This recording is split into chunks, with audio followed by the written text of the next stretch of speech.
c'est dans Hébreu. Nous n'allons pas dire beaucoup de choses, on va continuer. Nous n'allons pas abuser de votre temps. L'Esprit a voulu œuvrer ainsi. Voilà. Hébreu chapitre 9. Je commence à partir du premier verset. La première alliance avait aussi les ordonnances relatives aux guildes. Et les sanctuaires terrestres, un tabernacle, projetement les tabernacles, c'est ça là-bas.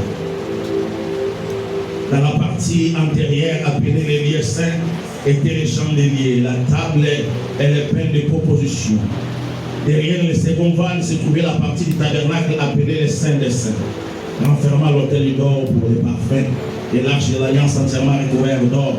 Il y avait dans l'arche un vase d'or contenant la manne et la verge d'Aaron qui avait fleuri les tables de l'alliance. Au-dessus de l'arche étaient les chérubins de gloire, ouvrant de leur ombre le propitiatoire. Ce n'est pas le moment d'entrer dans les détails, oui, l'apôtre Paul l'a dit. Or, ces choses étant disposées, les sacrificateurs qui font le service entrent en tout temps dans la première partie du tabernacle. Et dans la seconde, les souverains sacrificateurs servent entrer une fois par an, non sans y porter d'ici, que l'offre pour lui-même et pour le péché du peuple. Et le Saint-Esprit montre par que les chemins qui les dressent n'étaient pas encore ouverts, tant que le premier tabernacle subsistait. Parole de l'Éternel, tu prends ta place, tu t'assois. Tu n'es pas dans la joie, manifeste la joie. Est-ce que tu peux manifester la joie? Est-ce que tu peux manifester la joie? Est-ce que tu peux manifester la joie? Est-ce que tu peux exagérer un petit peu? Amen. Amen. Est-ce que tu peux faire les miloro là?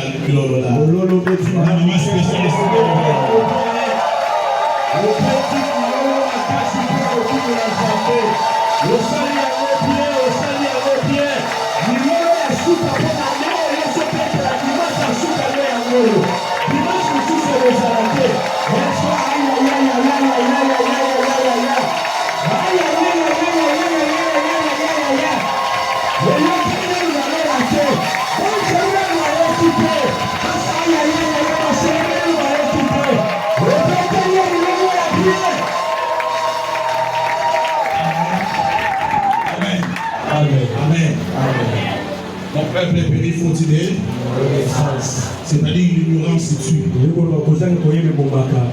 Si juste aujourd'hui tu souffres, c'est à cause de l'ignorance. Depuis le début de ce séminaire, je vous ai dit, vous devez écouter. Il faut Oyoka Namala. Si vous m'écoutez, vous allez sortir d'une autre personne. Amen. Amen. Ça, c'est le tabernacle. Tu vois, tout autour, il y a des petites tentes. Là, ce sont les tentes des enfants d'Israël. Mais ce que tu vois là, au milieu, cette parcelle ici, on appelle ça parvis. Quand tu es parvis, tu vas entrer à l'intérieur. Tu vois les motifs que tu vois là. Ce sont des chérubins qu'ils ont dessiné, disons. Pas dessiné, c'est un œuvre là. Sur les rideaux. Tu traverses. Tu entres dans les lieux saints. Tu vas trouver les chandeliers. Maintenant, vous ne voyez pas qu'il y a d'abord les chandeliers lui-même. Si tu vois l'image du chandelier. Ok, viens là où c'est ça les chandeliers. Ça c'est les chandeliers à 7 branches. On allume ici. On allume ici. Pour raison de lumière. Dans les lieux saints. On retourne dans les tabernacles. Ces chandeliers ici est en face de la table de pain.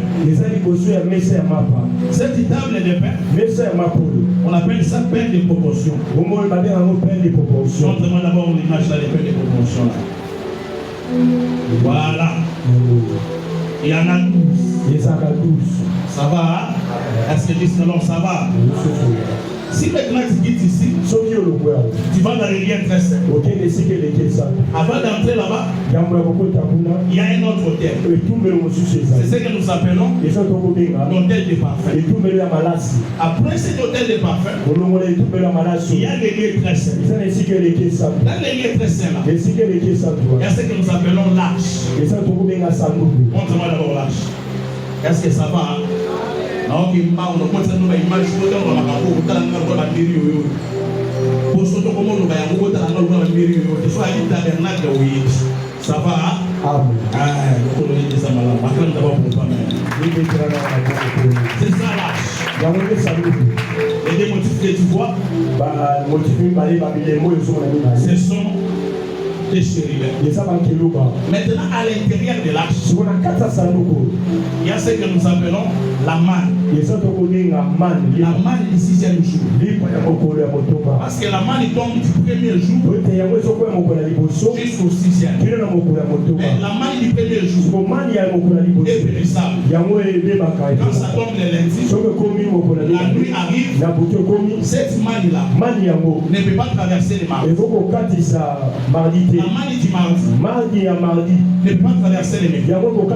Ce sont des produits périmés périssables. Sauf la manne du 6e jour qui traverse le 6e jour pour nous introduire dans les sabbats. Raison pour laquelle l'Éternel a dit de garder un souvenir de cette manne à l'arche. La l'arche, il y a encore quoi? Il y a la verge d'Aaron. La verge d'Aaron avait fléri. Ça va? Amen.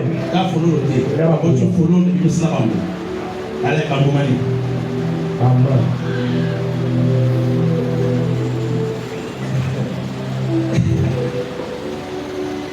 Bon, ça va, continuons. Parce qu'il n'y a pas besoin pour la locale. À part la verge d'avant, il y a les tables de la loi. Écrites de la main de Dieu. Ça va. Maintenant, dans les jardins de Dieu, quand l'homme pêche, est-ce que tu es avec moi? Est-ce que tu es avec moi? Quand l'homme pêche, l'homme que nous appelons Adam, qui ne connaît pas Adam? Tous ici vous connaissez Adam, n'est-ce pas? On cherche l'homme. Et l'homme prend les chérubins. Ce sont des choses que j'ai prêchées au cours de ce séminaire. Yo suppose ega na zanga. Somba kitama tasko kusana nini. Ndio soba de la malembe oyoka.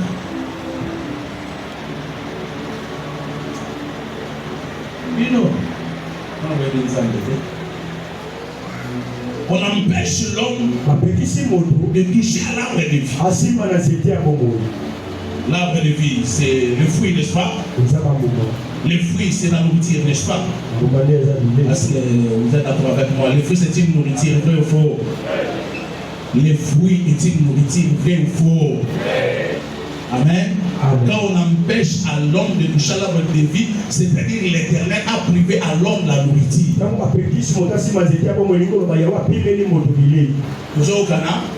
Est-ce que tu connais? Quand on empêche à l'homme de toucher à l'arbre de vie, c'est-à-dire que Elohim a privé l'homme de la nourriture. Parce que selon Dieu, la vie est dans la nourriture. Amen. L'homme qui ne mange pas est appelé à mourir. Ça va? Amen. Maintenant, vous allez remarquer. Quand l'Éternel construit le tabernacle, dans les lieux saints, il met la nourriture. Les pains de proportion, n'est-ce pas? N'est-ce pas? Et tout Canada, Malaxé ne va pas voir. Et ça dans les lieux saints. Il m'a pas bien été, hein? C'est ça qu'il est. C'est la nourriture, n'est-ce pas? Après ça, dans les lieux très saints, il met aussi la nourriture. Ce que nous appelons la manne.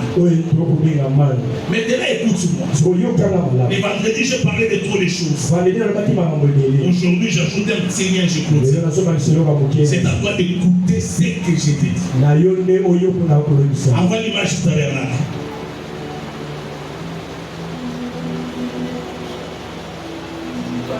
Tout entier.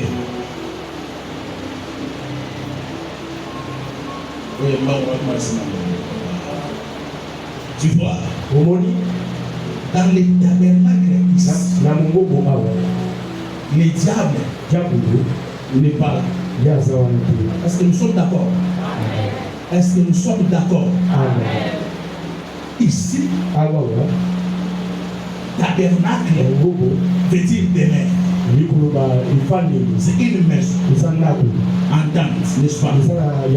Dans cette parcelle ici, à l'intérieur ici, le diable n'existe pas. Il y a ce que nous appelons les parvis. Les parvis ici, c'est la partie du tabernacle qui est en contact avec l'extérieur.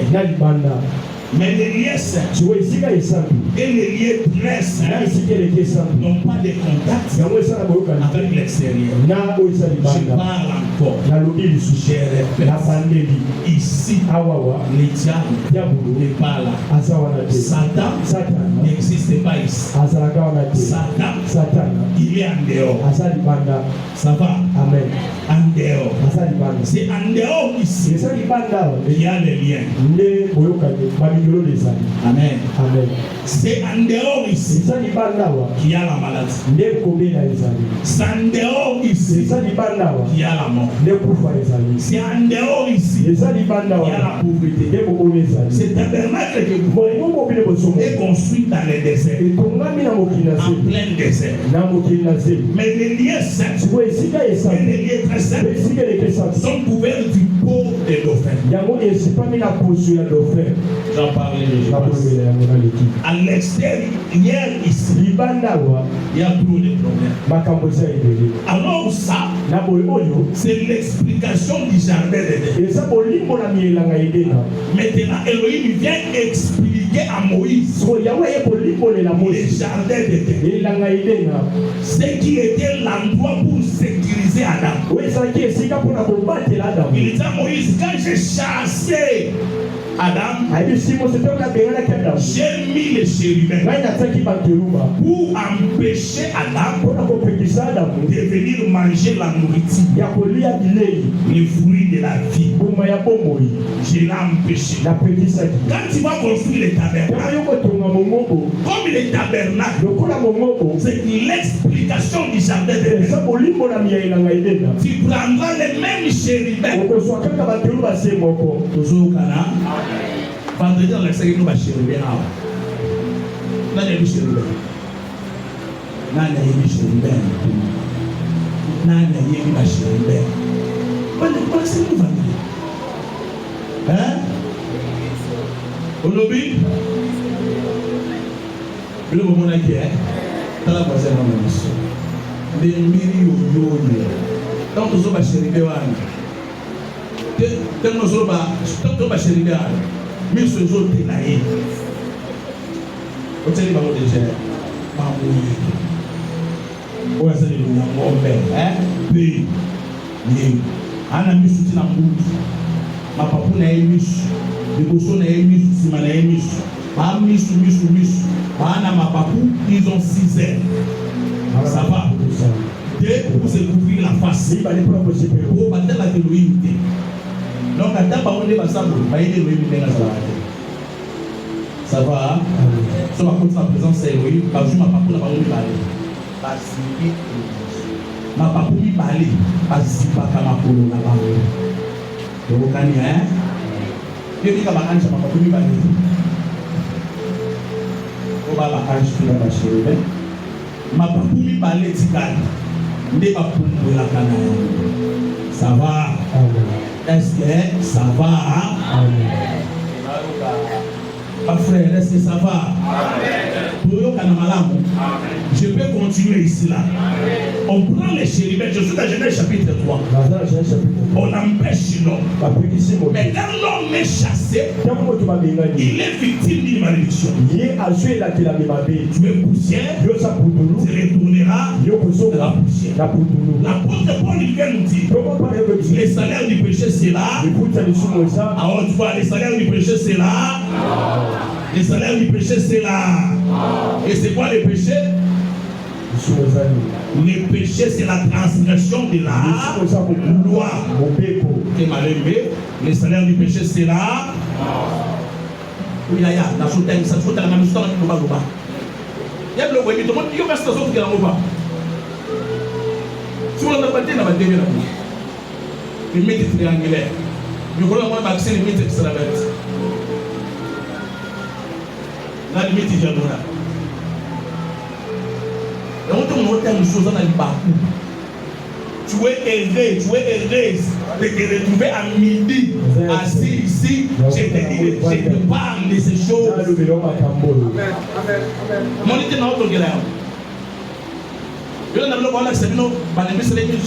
dis, la 2000 personnes qui ne pas de ça va me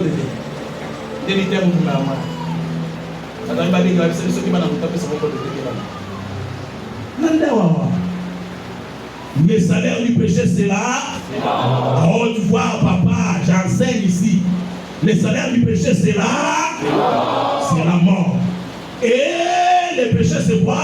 La transgression de la. Les salaires du péché c'est là. Et le péché c'est quoi? La transgression de la loi. Qui a donné la loi? Satan ou Dieu? Nous ne pas là. Voilà. Amen. Ce que Satan a téléméné ici le péché. Donc ici Satan le problème de Satan où Isaac. Le problème des hommes c'est un peu tu ne mangeras pas. Ça va? Le jour où tu mangeras, toi tu manges. Satan a salé la téléméné. A commis père, il y a une iniquité. Bana nyonso ba osumu ka bakomi bana na ye. Où je vais venir. Amen. Quelqu'un me dit amen à haute voix. Amen. Comme le salaire du péché. C'est là, on dit salaire du péché, c'est là. Le salaire c'est quoi? C'est la rémunération. Donc, celui qui a péché, son salaire, tu lui dois montrer son salaire qui est. Voilà. Revenons dans l'état des mains. Maintenant, Elohim explique à Moïse. Il dit Moïse, moi je descends dans le Saint des Saints pour venir jusqu'à moi. Il faut marcher. Quand vous allez marcher pour entrer dans ma parcelle, vous devez passer par le premier hôtel qui est l'hôtel terrain. Si l'hôtel terrain, tu vas prendre un animal, un taureau, un bouc, une chèvre, cet agneau-là, il va porter, il sera la représentation de tout un peuple, soit du sacrificateur. Où est l'hôtel terrain? Où est l'hôtel terrain? Ah, je t'en ai, parce que je t'en ai.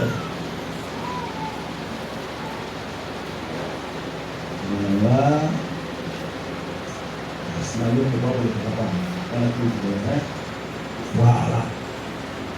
Cet hôtel et tout le logo sur le logo dans les lieux saints. Il faut qu'on ait l'hôtel. Nous sommes l'hôtel des animaux. On amène l'animal. On égorge. On immole l'animal. On prend les corps de cet animal. On brûle sur cet hôtel. On prend les sangs de cet animal. On se présente devant les lieux saints avec les sangs. Comme c'est les sangs, les rideaux s'ouvrent. Les chérubins c'est le passage. Il continue sa marche. Avant d'entrer dans les lieux très saints, il va encore affronter un autre autel. Cette fois-ci, qui est l'autel du parfait. Il va montrer encore le sang. Et il va entrer dans les lieux saints. Tu vois comment cet homme marche. Donc cet homme qui marche ainsi, il lui montre à tous les niveaux qu'il y a eu la mort. Si je suis arrivé jusque dans les lieux très saints, c'est parce qu'il y a eu la mort. Le salaire du péché, qui est la mort, a été payé. Pour preuve, le sang est là. Alors Dieu l'accepte. Mais Dieu les accepte pendant une année. Celui qui entre ici ne peut être vaincu par les diables. Amen. Est-ce que tu as Toyokani? Est-ce que jusqu'ici Toyokani? Est-ce que Toyokani malamu? Toyokani malamu? Toyokani? Voilà. Mais quand tu entres dans les lieux saints, tu trouves les pains de proportion. Les pains qui sont une nourriture. Pour il y a un appelé. Il y a un homme souté. Le mot Satan a lequel le problème est. Ensuite, il n'y a pas à l'église. Il n'y a pas ceux qui vont à l'église. Et si, on a la leadership. Donc, c'est ma leadership efficace. On a la église. Il y a Paul. Les 70 démons qui dérangent les mariages. Je ne suis pas contre. Ça va? Amen. Wana boisson na lipati et beaucoup de gens mais vous allez remarquer la différence entre la nourriture qui est dans les lieux saints et la nourriture qui est dans les lieux très saints. Ces pains ici sont passés par les boulangeries des hommes. Les hommes l'ont fabriqué. Ces pains ici, il y a la main de l'homme. Amen. Et Dieu le prend. Il dit tu vas mettre ça dans les lieux saints. Mais dans les lieux très saints, il y a une autre nourriture. Là, la main de l'homme n'a pas participé. C'est la manne qui est descendue d'ici. Awa, okolia bilei, oyo loboko, la batumbi mbeka. Bana na bato loboko, balambi, babongiselo. Mais bamilambeli na ndenge na bangote. Balambi selon les modèles de Dieu. Est-ce que ça va? Awa oyama papa général kalamba iba olamba. Ndenge na olamba ngwao. Okulia yango. Parce que tu es dans les lieux saints. Mais quand tu vas atteindre la maturité, Gédéon côté le sauter. Olia sous liba da Gédéon azona maté. Olia liba oyutilona. L'onction qui est sur vous va vous enseigner toutes choses. Na bonalona simbo na simate. Yomoko ogomiye bela. Alléluia. Na kolando na insister na yangote. Yomoko koyeba ke ngayo e bana biso to sala bindu bate yomoko komiye bela yango. Wana bakotelo sulo babongote. Po yoko mo lia lipa, o ndekeli sulo na maboko mutute. Tu es déjà dans les lieux très saints. Ko lia lipo e lamba de pas inensemble. Mais pour marcher jusqu'à aller manger ce pain, il faut quitter les dehors. Il faut le voir dans l'ibanda. Na libanda na ni malini sali. Na libanda na problème sali. Pour ça la nini okota. Sikoyo okoti pona ndenge ni. Nazo ko informer yo. Mon peuple péri faut il na niveau kanga. Fongola makutu na yo, bela makutu. Yebi se fongola makutu na yo. Yebi se yango bien fongola makutu na yo. Écoute, nous ne pouvons pas cracher sur l'œuvre de la croix. C'est ce que Jésus a compris. Jésus dit la vérité. Je t'ai dit, il faut compter combien de hôtels? Il faut affronter combien de sauteurs? De quoi? Jésus, avant la mort, il monte sur combien de montagnes? On a vu noir. Avec cette montagne, il y a des choses dans la zone. Amen.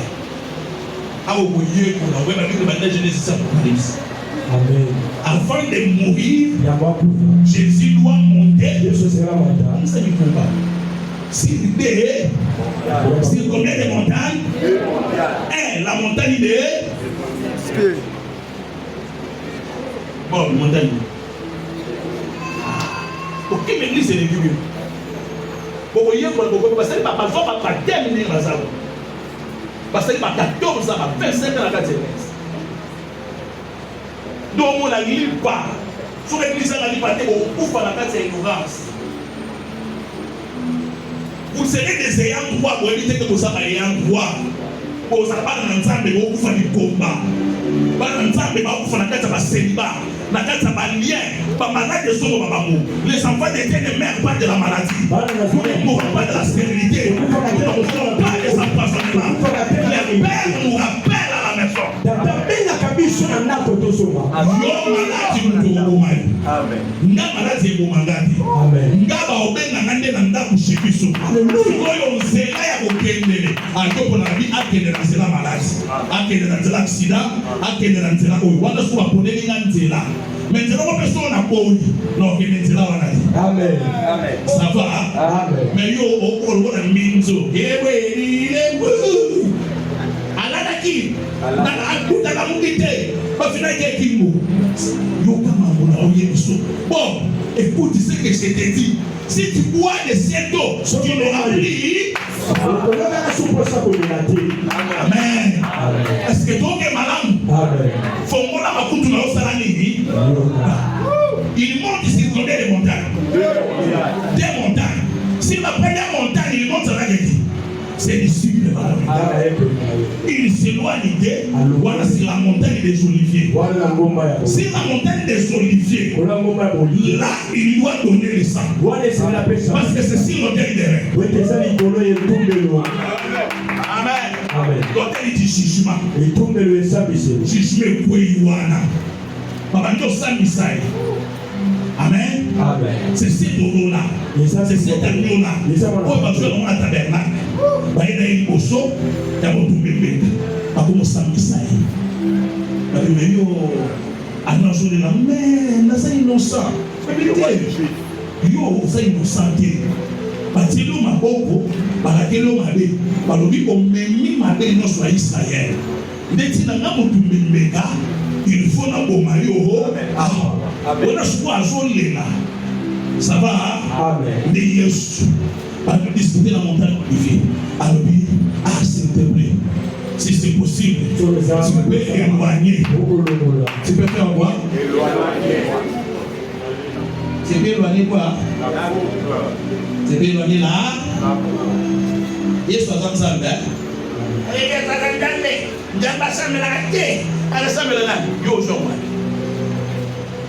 Nous sommes tout le temps dans la Bible, nous sommes tout le temps dans la Bible. Somos la Bible, la Bible, nzambe mo azobisambela nzambe olobani. Nzambe asambela nzambe. Nzambe asolaka na nzambe. Bana ngumba na Moïse. Moïse ayingamona. Éternel ayi. Azoyebisa éternel. Éternel, éternel. Riche en miséricorde. Là en colère et compatissant. Éternel parle à qui? Ataki Bible Adoni, dans la salle de la maison de ma salle. Elohim est adorateur d'Elohim. Yahweh ça au combat de la Yimoko. Après il va affronter la deuxième montagne qui est la montagne de Golgotha. Est-ce que ça va? Est-ce que ça va? Mais vendredi je vous ai dit. Tout ce qui est dans les lettres saintes, ce sont des choses qui sont passées de la mort à la vie. Amen. Mais Jésus, quand il se tient là, il ne se tient pas là lui-même. Est-ce que tu as un malamu? Tu as un malamu? Est-ce que nous avons dans la langue? Il faut qu'on ait un couteau au yoga. Toi, ton problème, parce que tu es dehors. Si tu es dehors, tu es victime. Mais pour rentrer, il faut que le pardon te soit accordé. C'est comme ça,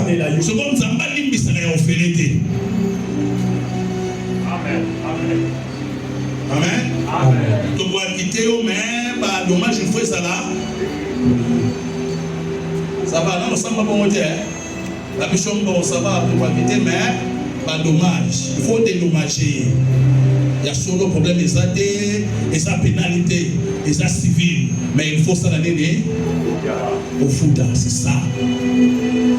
Maintenant, quand Jésus se tient là, à Télénoana, c'est l'homme le plus spirituel de sa génération. C'est l'homme le plus pointu.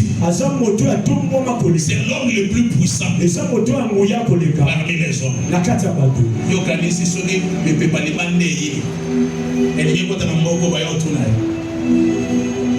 Bon, nous tuna chilombo. Il est mon président Boko. Awe c'est papa, tout nous ça ça ya butu ko ina mboka na. Omoni yo la no bondi. Yasi e pacte. Monena soki Congo. Apesa ko ngoko na nzamba, ato boy. Ato lobi, ngana musulman, ngana bouddhiste, mutu azamo kontina bino. De mutu azumbo kasalene. Etikali, il faut que mon continue soit ya. Abotola yango apesa mona bokonzi mususu na bokamba mususu ça va. Et par exemple on peut ça pour comprendre bien parce que les sages me conseillent. Bon écoute maintenant c'est que Job me dit. Job 34 verset 29. On la tena mumba vous avez ko bembe na lima. Alito to demander papa mate.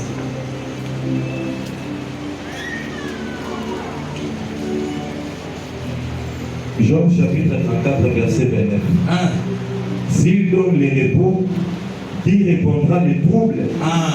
S'il cache sa face, qui pourra le voir? Il traite à l'égal soit une nation, soit un homme. Il traite à l'égal soit une nation, soit un homme.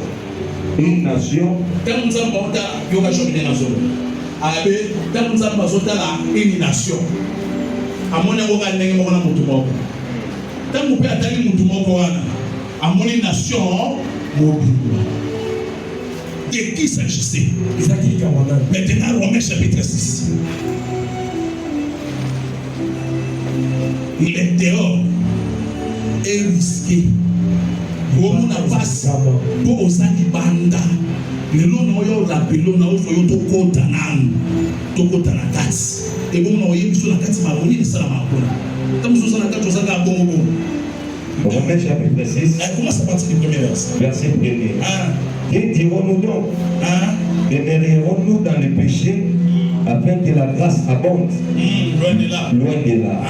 Nous qui sommes morts au péché, comment vivrions-nous encore dans le péché? Ignorez-vous que nous tous qui avons été baptisés en Jésus-Christ, c'est en sa mort que nous avons été baptisés. Nous avons donc été ensevelis avec lui par le baptême en sa mort, afin que comme Christ est ressuscité des morts par la gloire du Père, de même nous aussi, nous marchions en nouveauté de vie.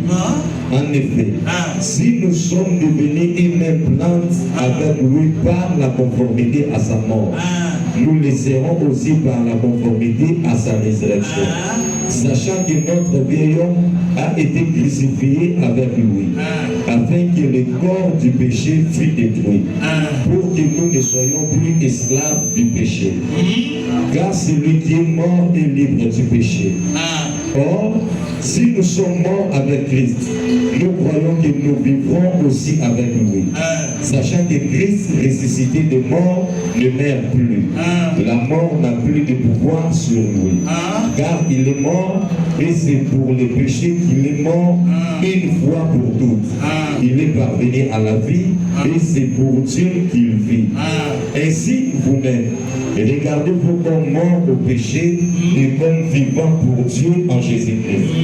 Que le péché ne règne donc point dans votre corps mortel.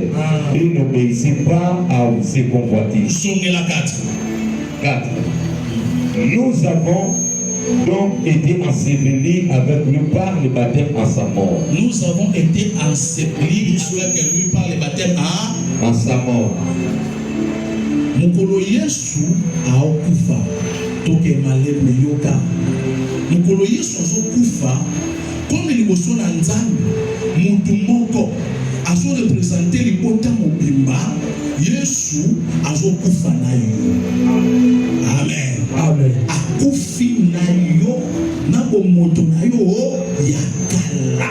Moi na ya tana bilo eza bomoto na yo ya kala. Oh, tata moi simianda eza bomoto na yo ya kala. Maintenant en Jésus, toutes ces choses meurent et vous ressuscitez ayant une nouvelle vie, une nouveauté de vie. Vous mourrez, mais vous ne demeurez pas mort. Vous mourrez et vous ressuscitez. C'est-à-dire pour entrer, il faut passer par la mort. Mais nous sommes morts avec Christ à la croix. Et nous avons été ensevelis avec lui. Et nous sommes ressuscités. Amen. Amen. Amen. Tout le monde a à Golgotha, il pousse un grain. Les rideaux du temple fait quoi? C'est des chires. Les rideaux salénés et pas souillés. Et puis si pas tout accès, pas tout balalinza mikolo na mikolo, ba pasole li bimnon zela, boke ndebino bobo banda kolia. Raison pour laquelle j'ai mis mon loto pour dire to koma kolia elongo na. Donc tu es invité à la table du Seigneur parce que Jésus a accepté la mort. Quand il accepte la mort, qu'est-ce qui se passe? C'est Ephésiens chapitre 2. On va vite.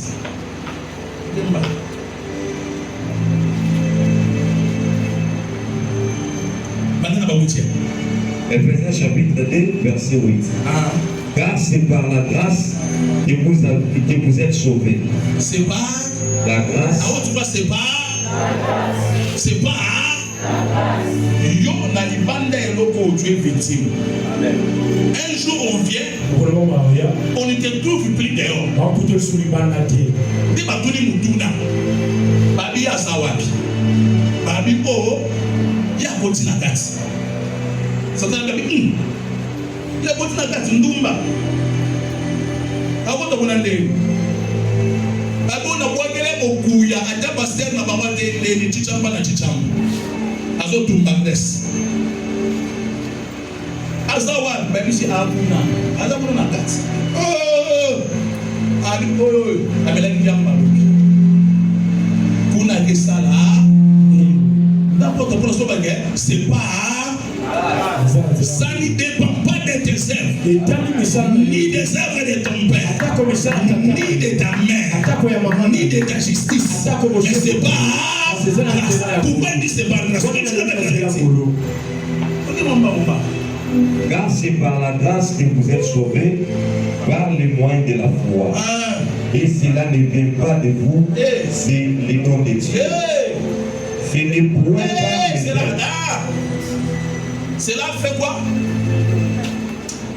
Et cela ne vient pas de vous. Et cela ne vient pas de vous, c'est le don de Dieu. Et cela ne vient pas de vous. Et cela ne vient pas.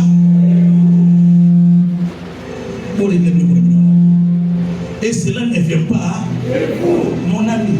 Et cela ne vient pas dans les sacs. Ton implication n'existe pas. Toloba makambo ya loyengete moni bana tata na kata diam na kata bani yo keseni na bango c'est là yo va dans l'église zéro bazoté ya cela ne vient pas de toi, cela vient pour rideau ya moto apasoli yango te, moto apasoli yango lona nesali nini epasoli yango omona baosala bango nyonso bindumba ye nde mutu maîtresse na bango akotisi bango lokola bindumba bakufi bango nyonso moko akufi na sida oyo babwakeli mbasu bakufi balangani ye au soir de sa vie akomi makoko ayo ovandela na l'église. Car cela ne vient pas de lui. Ça ne dépend pas d'elle. Le choix de Dieu. Cela vient de Dieu.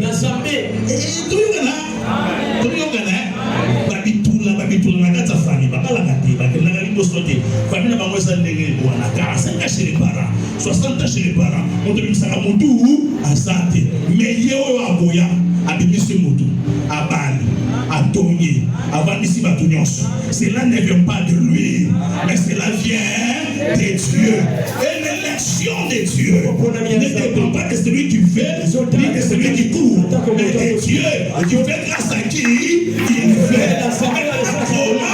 Il exprime cette grâce. Amen. Amen.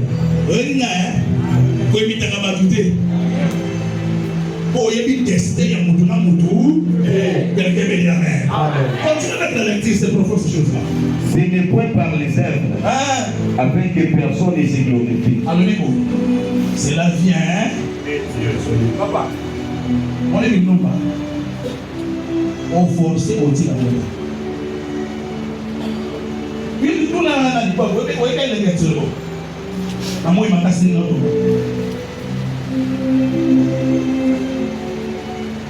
On a pas oublié là.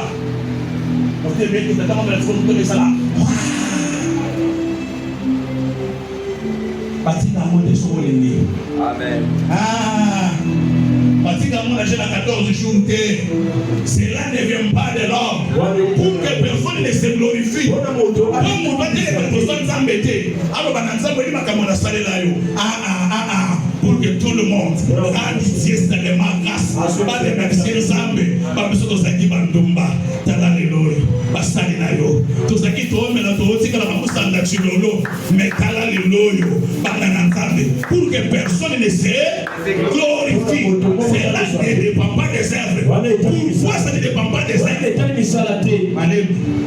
Parce qu'un seul a accompli l'œuvre. Amen. Est-ce que ça va?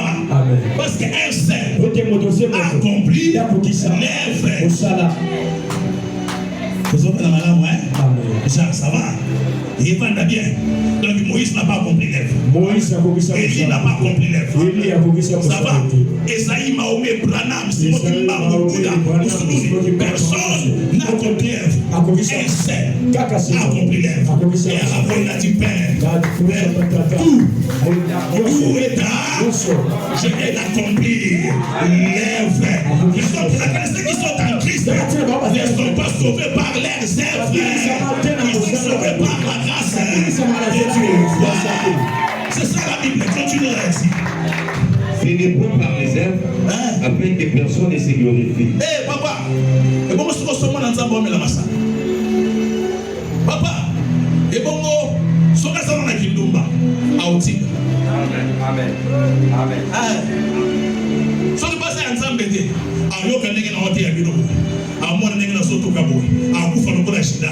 Shida kufa bebe na nkolo parce que il dépend de la shida. Pierre parce que ça dépend de la pierreté. Ça ne dépend pas de, mais ça dépend de Dieu qui fait grâce à qui il le fait. Ami papa bon so nga oshina tinelo. So nga sa ya nzambe. Akotika. Amen. Akotika. Nanenga otika ana. Nanenga bo expliquer bino ka tiki. Ya mona oso na ba mini na bino te na so na mote. Na ba ke so nga sa ya nzambe mini wana. Ya na ko le akoti sambo. Amitena kitakabali esi manate abadi makicho mona ngande moto sadika ngo bibibie ati amicho mona mpenda na ngo te mona mamicho muto lobile heli gambo parce que politique tanga c'est la porte politique car nous sommes son ouvrage. Car nous sommes son ouvrage. Continue. Ayant été créés en Jésus-Christ pour pour de bonnes œuvres. Amen. Et Dieu a préparé d'avance afin que nous les pratiquions. Alléluia. Amen. Toi, banane. Son ouvrage. Nous sommes son ouvrage. C'est le roi Yassali. Au moment où Moussalo Moïse a sali, il y a un tabernacle. À celui-ci tabernacle. Tabernacle n'est pas parfait. Des Moussala Yeshua Yassali. Mais ce tabernacle est un bisso. Atongi bisso. Bisso misala malam. Tout le camp est amoudi.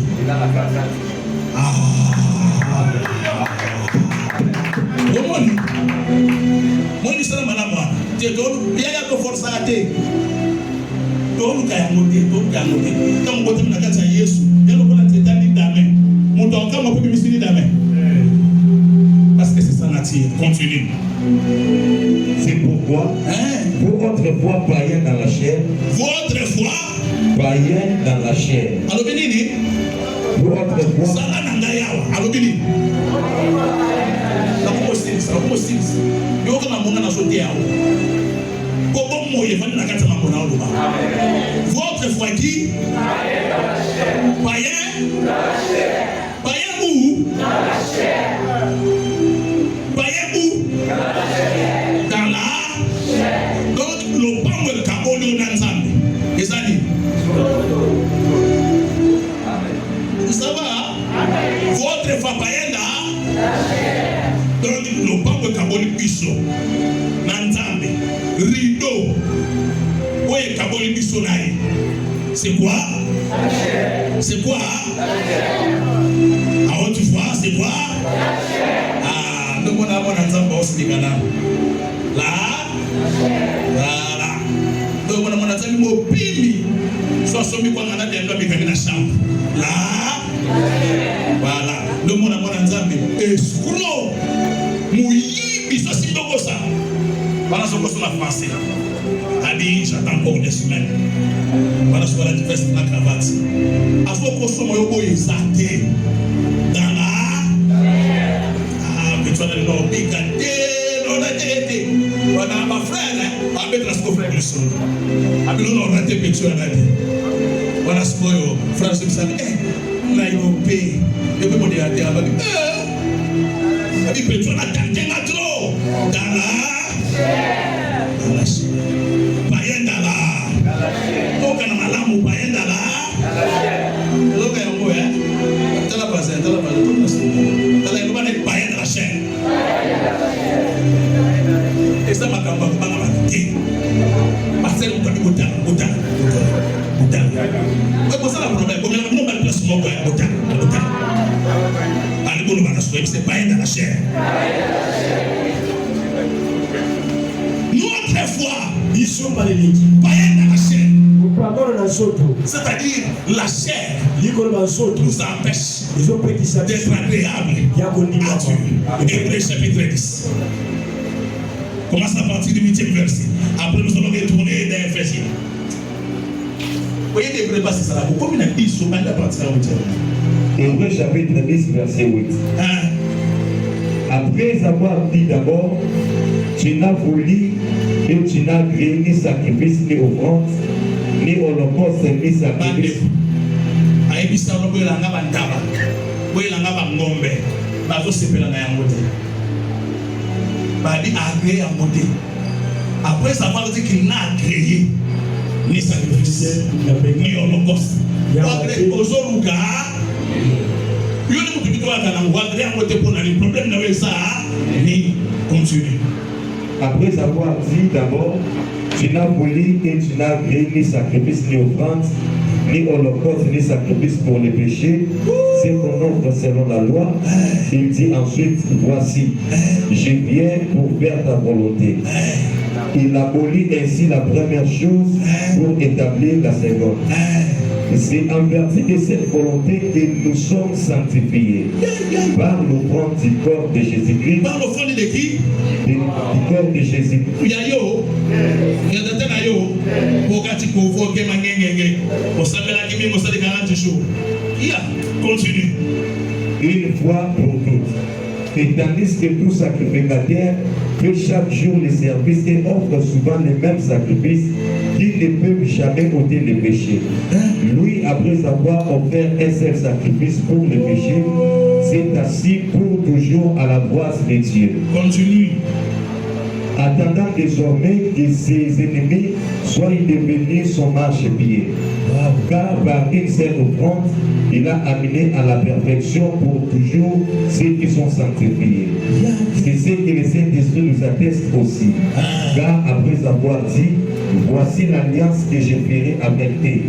Après ces jours-là, dit le Seigneur, je mettrai mes lois dans leur cœur. Après ces jours-là, dit le Seigneur, je mettrai mes lois dans leur cœur. Mais n'oublie pas, l'apôtre Paul dit autrefois, vous êtes des païens d'Allah. Vous êtes des païens d'Allah.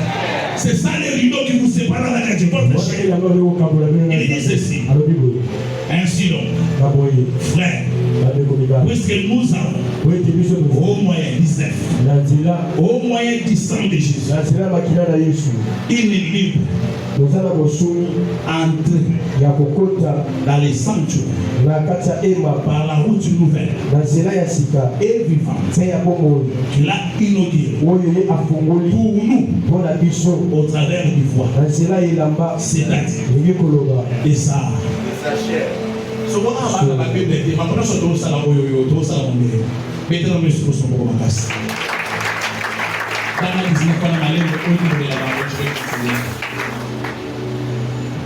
la Ainsi donc, puisque nous avons au moyen du sang de Jésus une libre entrée dans les sanctuaires par la route nouvelle et vivante qu'il a inaugurée pour nous au travers des voiles, c'est-à-dire de sa chair. Né na boyebandeko, wete na nzela ya makela na Yesu ekoti efungwameli biso na eyangelo na nzela ya sika mpe ya bomoi oyo Yesu afungoli mpona biso na kopasula ya elamba oyo ezali nzoto na ye. Biso tete elamba epasulaki wapi? Ah, tu vois, sois avec moi ici. Elamba epasulaki wapi? Où? Yangoana weshuwe te. Vous avez cette réponse bien, mais ça m'a courage. Elamba epasulaki wapi? Na temple de l'amba salene. Sobo hébreu. Yo se biso que elamba epasuki au travers de sa chair. Oui, c'est vrai. Parce que c'est devenu le temple. Il utilisait ces temples ici.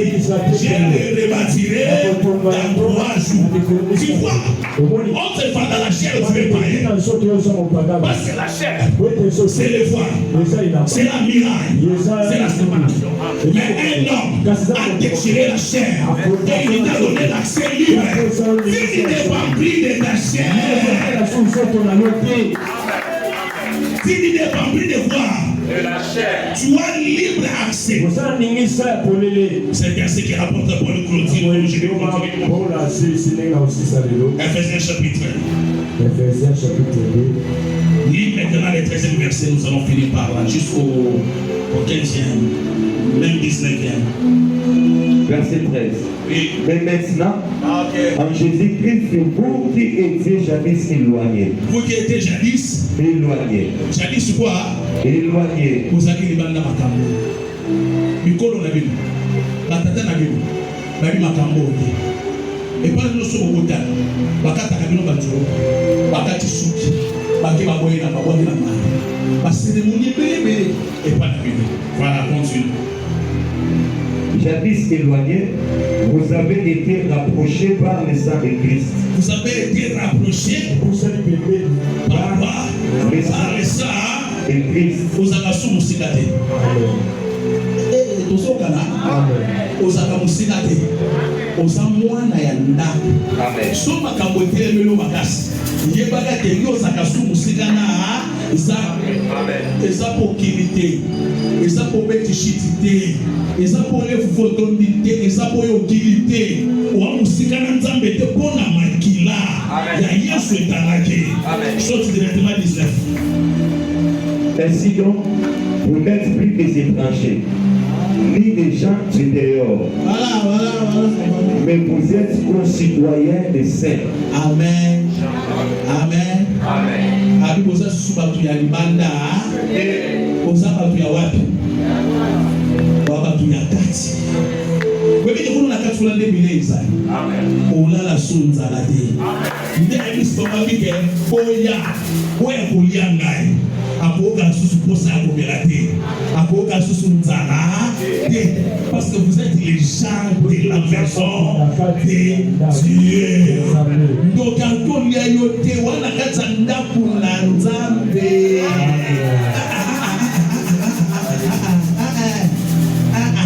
Loba ke yo oza mais ce qu'on a quatre pour Yesu afuti tano a condition na quatre malade wana e o mayote mais comment ça la émission là la chair mais cette chair là a été vaincue à tout moment nzoto oganga olonga parce que la chair a été déchirée à Volvo. Ça va tokani malamu est-ce que tokani malamu na sili siko loba